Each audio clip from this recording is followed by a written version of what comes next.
রোহিঙ্গা সংকটের রাজনৈতিক সমাধানে ৩ প্রস্তাব ডক্টর মোহাম্মদ ইউনূসের। নিরাপত্তা আবাসনে প্রায় $20 কোটি সহায়তা দেবে যুক্তরাষ্ট্র। জাতিসংঘে উচ্চ পর্যায়ের বৈঠক। আবারও আলোচনায় বুয়েটের ছাত্র রাজনীতি। ছাত্রলীগকে পুনর্বাসন চেষ্টার অভিযোগে ক্লাস পরীক্ষা বর্জন। উপাচার্যের সঙ্গে গভীর রাতে শিক্ষার্থীদের আলোচনা। অস্থিরতা কাটিয়ে গাজীপুর শিল্পাঞ্চলের নতুন উদ্যম। কাজে ফিরছেন শ্রমিকরা। সাভারে আজও বন্ধ 19টি পোশাক কারখানা। নিরাপত্তা জোরদার। এবং যানজট না থাকলেও উড়াল সড়ক। রাজশাহীতে মেগা প্রকল্পের নামে শত কোটি টাকা লুটের অভিযোগ সাবেক মেয়র লিটনের বিরুদ্ধে। জনবান্ধব না হওয়ায় বাদ দেওয়ার নির্দেশ।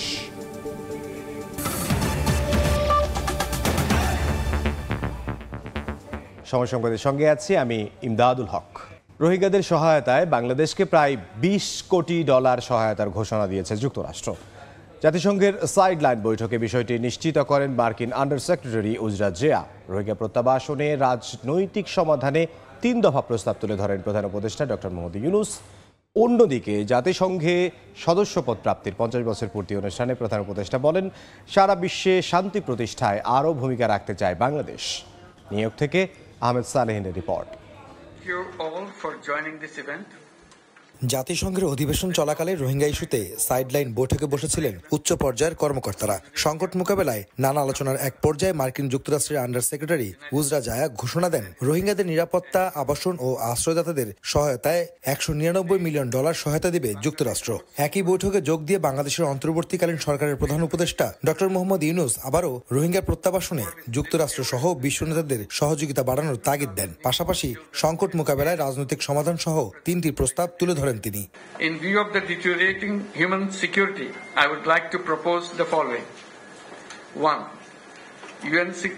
UN Secretary General may convene an all-stakeholders conference on the Rohingya crisis as soon as possible. The conference should review the overall situation of the crisis and suggest innovative and forward-looking ways out. 2. The joint response plan managed jointly by the UN system and Bangladesh needs to be energized. The resource-raising mechanism needs further political push in view of the sliding funding situation. 3. International community should seriously support the justice and accountability mechanism to address genocidal crimes committed against the Rohingya community. I reiterate my government's full commitment of our openness to work with all stakeholders in upholding rights, dignity and security of Rohingya people. সাইডলাইনে এই বৈঠক ছাড়াও যুক্তরাষ্ট্র সফরের প্রথম দিনে বেশ ব্যস্ত সময় পার করেন ডক্টর ইউনূস। বেশ কয়েকটি দেশ ও সংস্থার নেতাদের সঙ্গেও সাক্ষাৎ করেন নোবেলজয়ী এই অর্থনীতিবিদ। যোগ দেন সাবেক মার্কিন প্রেসিডেন্ট বিল ক্লিন্টনের সংস্থা ক্লিন্টন গ্লোবাল ইনিশিয়েটিভের এক অনুষ্ঠানেও। সেখানে ছাত্র জনতার গণঅভ্যুত্থানের কথা উল্লেখ করে ডক্টর ইউনূস বৈষম্য বিরোধী ছাত্র আন্দোলনের 3 সমন্বয়ককে পরিচয় করিয়ে দেন। They shook the whole country by their speeches, by their dedication, their commitment. They said, you can kill us anytime you want, but we are not giving up. এদিকে জাতিসংঘের সদস্যপদ প্রাপ্তির 50 বছর পূর্তি উপলক্ষে আয়োজন করা হয় সুবর্ণ জয়ন্তীর অনুষ্ঠান, যেখানে যোগ দেন বিভিন্ন দেশের সরকার ও রাষ্ট্রপ্রধানরাও। এ সময় শান্তিরক্ষা মিশনে বাংলাদেশ সেনাবাহিনীর ভূমিকাও তুলে ধরেন তারা। আর শান্তিতে নোবেলজয়ী ডক্টর মোহাম্মদ ইউনূস বলেন, সারা বিশ্বে শান্তি ও স্থিতিশীলতা প্রতিষ্ঠায় সবসময় কাজ করবে বাংলাদেশ।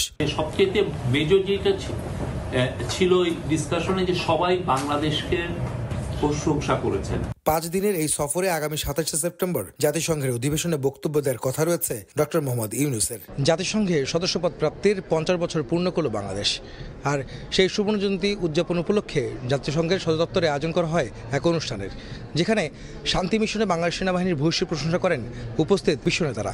আর অন্তর্বর্তীকালীন সরকারের প্রধান ডক্টর মোহাম্মদ ইউনূস বলেন, সারা বিশ্বে শান্তি প্রতিষ্ঠায় আরও ভালো কাজ করতে চান তারা। আহমেদ সালেহিন, সময় সংবাদ, নিউ ইয়র্ক, যুক্তরাষ্ট্র। এর আগে জাতিসংঘ সাধারণ অধিবেশনের ফাঁকে নিউ ইয়র্কে ডক্টর মোহাম্মদ ইউনূসের সঙ্গে বৈঠক হয়েছে জো বাইডেনের। এ সময় বাংলাদেশের অন্তর্বর্তী সরকারকে পূর্ণ সহযোগিতার আশ্বাস দেন মার্কিন প্রেসিডেন্ট। এর আগে প্রধান উপদেষ্টার সঙ্গে সৌজন্য সাক্ষাৎ করেন কানাডার প্রধানমন্ত্রী জাস্টিন ট্রুডো। নিউ ইয়র্ক থেকে সে খবর জানাচ্ছেন হাসানুজ্জামান সাকি।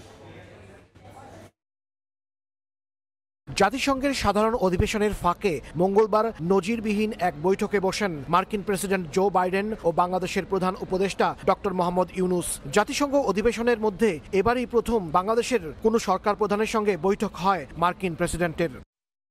দুই নেতার একান্ত বৈঠকে প্রধান উপদেষ্টা ডক্টর মোহাম্মদ ইউনূস বিগত শেখ হাসিনা সরকারের নিপীড়নের বিরুদ্ধে ছাত্রছাত্রীদের সাহসী ভূমিকা ও আত্মত্যাগের কথা তুলে ধরেন। মার্কিন প্রেসিডেন্ট জো বাইডেনকে সংক্ষেপে জানান কিভাবে শিক্ষার্থীদের অভ্যুত্থানে অন্তর্বর্তী সরকার ক্ষমতা গ্রহণ করেছে এবং তিনি সরকার প্রধানের দায়িত্ব নিয়েছেন। অধ্যাপক ডক্টর ইউনূস বলেন, দেশ পুনর্গঠনে তার সরকারকে অবশ্যই সফল হতে হবে, আর এজন্য যুক্তরাষ্ট্রের সহযোগিতা প্রয়োজন। এ সময় ডক্টর মোহাম্মদ ইউনূসের নেতৃত্বাধীন অন্তর্বর্তী সরকারের প্রতি পূর্ণ সমর্থন ব্যক্ত করেন জো বাইডেন। বলেন, সব সহযোগিতা নিয়ে বাংলাদেশের পাশে থাকবে যুক্তরাষ্ট্র। বৈঠকে জুলাই বিপ্লব চলাকালীন শিক্ষার্থীদের আঁকা দেয়াল চিত্রের ছবি সম্বলিত দ্য আর্ট অফ ট্রায়াম্ফ শীর্ষক আর্ট বুক মার্কিন প্রেসিডেন্টকে উপহার দেন প্রধান উপদেষ্টা। এটা ছিল একটা রেয়ার মিটিং এবং আমরা একটু খোঁজ নিয়ে দেখেছি যে এই প্রথম বাংলাদেশের হিস্ট্রিতে বা ইউএনজি এর হিস্ট্রিতে যে একজন ইউএস প্রেসিডেন্ট বাংলাদেশের একজন হেড অফ গভর্নমেন্টের সাথে ইউএনজি এর সাইডলাইনে কথা বললেন। তো মিটিংটা খুবই বন্ধুত্বপূর্ণ ছিল। জো বাইডেন বলেছেন যে তার ফুল সাপোর্ট আছে বাংলাদেশের প্রতি, বাংলাদেশের ইন্টারিম গভর্নমেন্ট প্রফেসর ইউনূসের যে ইন্টারিম গভর্নমেন্টের প্রতি, এবং উনি জানতে চেয়েছেন কি কি সাপোর্ট লাগবে আরও। হ্যাঁ, এবং উনি বলেছেন যে এই স্টুডেন্টরা যদি এত স্যাক্রিফাইস করতে পারে তাহলে আমরাও তো আরও অনেক কিছু করতে পারি বাংলাদেশের জন্য। এর আগে কানাডার প্রধানমন্ত্রী জাস্টিন ট্রুডোর সঙ্গেও বৈঠক করেন প্রধান উপদেষ্টা মোহাম্মদ ইউনূস। সংক্ষিপ্ত বৈঠকে বাংলাদেশ কানাডা সম্পর্ক জোরদারের বিষয়ে আলোচনা করেন দুই নেতা। সরকার প্রধান হিসেবে দায়িত্ব নেওয়ায় অধ্যাপক ইউনূসের প্রশংসা করেন ট্রুডো। এ সময় ডক্টর ইউনূস বলেন, বিগত সরকার নানাভাবে ধ্বংস করেছে বাংলাদেশের প্রতিষ্ঠানগুলো। বৈঠকে বাংলাদেশি শিক্ষার্থীদের কানাডায় আরও বেশি ভিসা দেওয়ার অনুরোধ জানান প্রধান উপদেষ্টা। এছাড়াও জাতিসংঘ সাধারণ অধিবেশনের ফাঁকে প্রধান উপদেষ্টার সঙ্গে সাক্ষাৎ করেন ইতালির প্রধানমন্ত্রী জর্জিয়া মেলোনি, ব্রাজিলের প্রেসিডেন্ট লুলা ডি সিলভা ও মরিশাসের প্রেসিডেন্ট পৃথ্বীরাজ সিং রূপন। বিশ্বব্যাংকের প্রেসিডেন্ট, আন্তর্জাতিক মুদ্রা তহবিল IMF এর ম্যানেজিং ডিরেক্টর ও জাতিসংঘ মানবাধিকার বিষয়ক হাইকমিশনার সাক্ষাৎ করেন প্রধান উপদেষ্টার সঙ্গে। বিশ্বের বেশ কয়েকটি ক্ষমতাশালী দেশের রাষ্ট্র ও সরকার প্রধান এবং আর্থিক খাতের শীর্ষ প্রতিষ্ঠানগুলোর প্রধানদের সাথে বৈঠকে বাংলাদেশকে পুনর্গঠনের কথা জানিয়েছেন প্রধান উপদেষ্টা ডক্টর মোহাম্মদ ইউনূস। পৃথক এসব বৈঠকে বিশ্ব নেতারাও বাংলাদেশকে সহযোগিতার আশ্বাস দিয়েছেন। সংশ্লিষ্টরা বলছেন, এর মধ্যে বাংলাদেশের অন্তর্বর্তী সরকারকে মার্কিন প্রেসিডেন্ট জো বাইডেনের পূর্ণ সমর্থন ব্যক্ত করার ঘটনা খুবই তাৎপর্যপূর্ণ এবং ঐতিহাসিক। হাসানুজ্জামান সাকি, সময় সংবাদ, জাতিসংঘ সদর দপ্তর, নিউ ইয়র্ক। এবার অন্যান্য প্রসঙ্গ। ছাত্রলীগকে পুনর্বাসন চেষ্টার অভিযোগে টানা দ্বিতীয় দিনের মতো ক্লাস পরীক্ষা বর্জন করেছেন বুয়েটের শিক্ষার্থীরা। এতে ক্যাম্পাসে তৈরি হয়েছে অচলাবস্থা। শিক্ষার্থীদের অভিযোগ, 2019 সালে আবরার ফাহাদকে পিটিয়ে হত্যার ঘটনার পর ছাত্রলীগকে যারা ক্যাম্পাসে পুনর্বাসনের চেষ্টা করেছিল তারা আবারও মাথা চাড়া দিতে চাইছে। তারা নিয়মিত ক্লাসও করছেন, শাস্তি না দিয়ে তাদের পুনর্বাসনের চেষ্টা মানা হবে না জানিয়ে শিক্ষার্থীরা বলছেন, ক্যাম্পাসে ছাত্র রাজনীতি চান না তারা। সেজন্য শিক্ষক ও প্রশাসনের সঙ্গেও আলোচনা চলছে।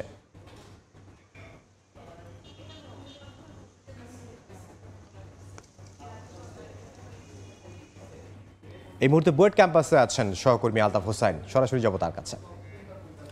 2019 সালে আবরার ফাহাদ হত্যাকাণ্ডের যে ঘটনা ঘটেছিল বুয়েটে, বিশেষ করে আমরা এটা গণমাধ্যমে যেটি প্রচার হয়েছিল যে ছাত্রলীগের কিছু নেতাকর্মীরা আবরারকে হত্যার ঘটনার পরে অস্থিরতা শুরু হয় বুয়েটে, এবং সেই ঘটনার প্রেক্ষাপটেই বুয়েটে ছাত্র রাজনীতি নিষিদ্ধ করা হয়েছিল। একই সঙ্গে সেটি কিছুদিন পর হাইকোর্টে রিট করা হয় ছাত্র রাজনীতি বন্ধের স্থগিত আদেশ বন্ধের কারণে, এবং পরবর্তীতে সেটি আবারও সেই বিষয়গুলো আসলে শিক্ষার্থীরা মানতে নারাজ এবং তারা অনড় ছিল যেন বুয়েটে ছাত্র রাজনীতি আর না চালু হয়। কারণ তারা বারবারই তিনি বলছিলেন যে ছাত্র রাজনীতির ফলে বুয়েটে যে গণরোম এবং গেস্ট রোমের যে সংস্কৃতি, সেখানে দখলবাদের যে সংস্কৃতি, সেই বিষয়গুলোর কারণে শিক্ষা কার্যক্রমের যে ব্যাঘাত ঘটছিল বা শিক্ষার যে সুষ্ঠু পরিবেশ সেটা তারা পাচ্ছিল না। ফলে শিক্ষার্থীরা সেই দাবি কিন্তু জানিয়ে আসছিল আগে থেকেই।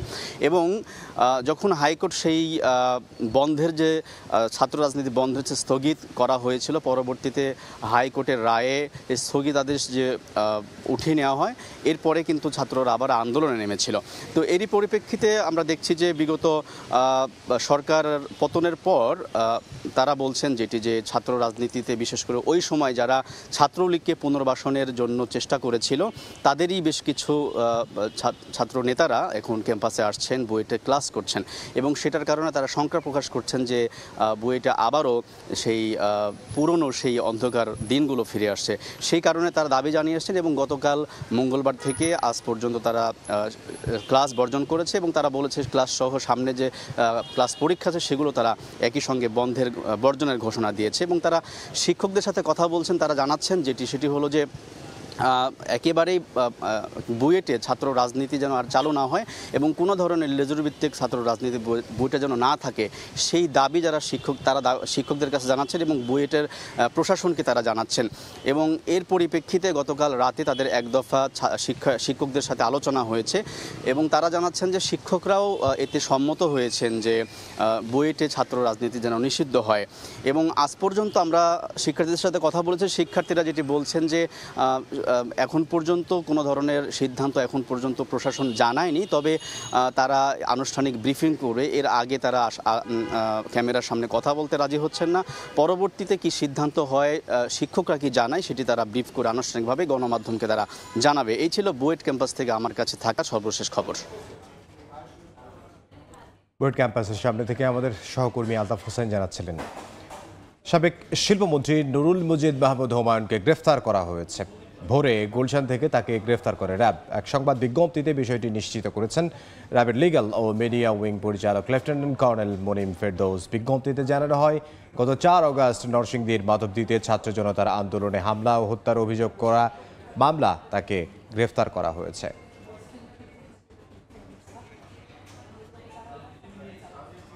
এমপি কোটায় শুল্কমুক্ত সুবিধায় চট্টগ্রাম বন্দরে আনা 42টি গাড়ির ভবিষ্যৎ নিয়ে এখনও সিদ্ধান্ত নিতে পারেনি রাজস্ব বোর্ড। এর মধ্যেই নতুন করে বন্দরে এসেছে আরও 15টি গাড়ি। 15 সাবেক এমপির নামে জাপান থেকে আনা এসব গাড়ির প্রতিটির মূল্য 10 থেকে 12 কোটি টাকা। সাগর ত্রিপুর ক্যামেরায় বিস্তারিত জানাচ্ছেন কমল দে। চট্টগ্রাম বন্দরের কার শেডে সাজিয়ে রাখা জাপানের টয়োটা কোম্পানির ল্যান্ড ক্রুজার মডেলের এসব গাড়ির মালিক হওয়ার কথা ছিল সদ্য ভেঙে যাওয়া দ্বাদশ সংসদের সংসদ সদস্যদের। 850% শুল্ক হার হিসেবে প্রতিটি গাড়ির বাজার মূল্য 10 থেকে 12 কোটি টাকা হলো সংসদ সদস্যরা মাত্র 1 কোটি টাকায় মূল্যবান গাড়ির মালিক হওয়ার সুযোগ পেতেন। কিন্তু 5 আগস্ট সরকার পতনের পরপরই আমদানি করা অন্তত 42টি গাড়ি জব্দ করে শুল্ক কর্তৃপক্ষ। অবশ্য ক্রিকেটার সাকিব আল হাসান সহ 7 জন সংসদ সদস্য জুলাই মাসে গাড়ি খালাস করে নিয়েছিল।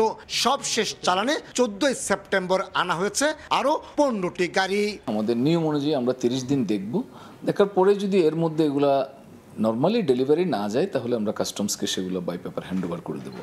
এদিকে সংসদ সদস্যদের নামে শুল্কমুক্ত সুবিধায় আনা এসব গাড়ি নিয়ে সৃষ্টি হয়েছে নানামুখী জটিলতা। বিশেষ করে সংসদ কার্যকর থাকা অবস্থায় এসব গাড়ি আমদানির প্রক্রিয়া হয়েছিল। বর্তমানে যেহেতু সংসদ ভেঙে দেওয়া হয়েছে, তাই আগের সুবিধায় গাড়ি ডেলিভারি দেওয়া নিয়ে সিদ্ধান্তহীনতায় চট্টগ্রাম কাস্টম হাউস। সংসদ ভেঙে যাওয়ার পরে এটা তারা সুবিধা পাবে কিনা, এটা আইনগতভাবে এনবিআর আমাদেরকে যে দিক নির্দেশনা দিবে সেটার হলে আমরা কার্যক্রম গ্রহণ করব। নতুন চালানে আসা গাড়িগুলোর আমদানিকারক হিসেবে রয়েছেন অভিনেত্রী তারানা হালিম, ময়মনসিংহের আব্দুল ওয়াহেদ, জামালপুরের আবুল কালাম আজাদ, চট্টগ্রামের সীতাকুণ্ডের SM আল মামুন, বাঁশখালীর মুজিবুর রহমান, খুলনার SM কামাল হোসেন, নওগাঁর সুরেন্দ্রনাথ চক্রবর্তী, গাইবান্ধার শাহ সারোয়ার কবির, ব্রাহ্মণবাড়িয়ার SKS একরামুজ্জামান, নেত্রকোনার সাজ্জাদুল হাসান, ঝিনাইদহের নাসের শাহরিয়া জাহিদি, যশোরের তহিদুজ্জামান এবং সুনামগঞ্জের মোহাম্মদ সাদিক। কাস্টমসের পক্ষ থেকে নীতি নির্ধারণ মহলের কাছেও চিঠি দেওয়া হয়েছে। দ্রুত এসব গাড়ি ডেলিভারি কিংবা নিলাম না হলে পর্যায়ক্রমে স্ক্র্যাপ হিসেবে বিক্রি হবে, এমনটি শঙ্কা করছেন নিলামকারীরা। চট্টগ্রাম বন্দরের কারশেড থেকে কমল দে, সময় সংবাদ। খেলার খবর। কানপুরে দ্বিতীয় টেস্ট সামনে রেখে অনুশীলন করেছে বাংলাদেশ ক্রিকেট দল। স্থানীয় সময় সকাল 10টায় ম্যাচ ভেন্যু গ্রিন পার্ক স্টেডিয়ামে শুরু হয় টাইগারদের প্র্যাকটিস সেশন। গতকাল বিকেলে চার্টার্ড বিমানে চেন্নাই থেকে কানপুরে পৌঁছায় দুদল। দিনের বাকিটা সময় বিশ্রামে কাটান ক্রিকেটাররা। সকালে প্রথমবার ম্যাচ ভেন্যুতে যায় টাইগাররা। কট্টরপন্থী হিন্দু মহাসভার হুমকি থাকায় নিরাপত্তা নিয়েও ছিল কড়াকড়ি, তবে এর মাঝেই অনুশীলন করেছে বাংলাদেশ দল। ইনজুরির সংখ্যা থাকলেও মাঠে দলের সঙ্গেই ছিলেন সাকিব আল হাসান। দীর্ঘ সময় নেটে করেছেন ব্যাটিং প্র্যাকটিস।